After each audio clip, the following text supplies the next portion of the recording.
About 50 students and staff in Woodland Park are now quarantined after it was learned that one student tested positive for COVID-19. A notice from the school district was sent out to families today saying the student was at the high school Wednesday, but we are also learning tonight this entire quarantine could have possibly been avoided. News Channel 13's Chase Golightly spoke to the superintendent. He joins us live outside the high school tonight. And Chase, we understand the student told the district that he tested negative. Bart, Heather, that's right. The student and their family told the district that the COVID-19 test came back negative. So he or she was allowed to return to class on Wednesday. But the very next day, the family learned that wasn't the case.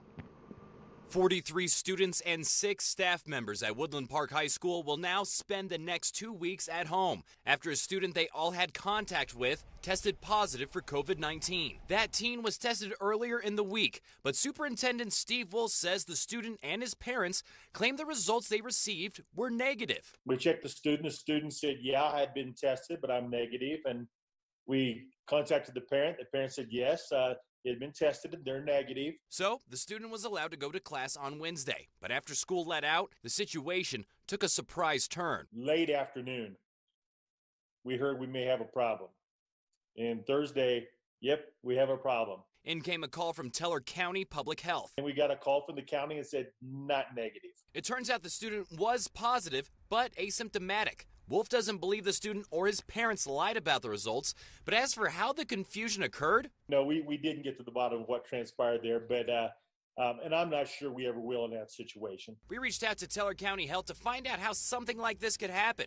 They tell us the student went to a community testing center. They also say when someone gets the results back, it's pretty clear if they tested positive or negative.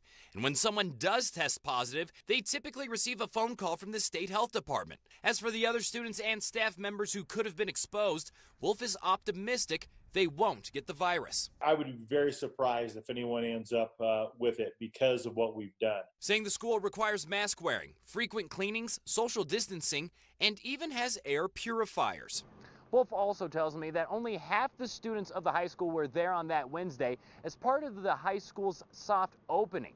He tells me all the students, except for those who will be quarantined, will return to the school after Labor Day. Reporting live in Woodland Park, Chase Golightly, KRDO News Channel 13.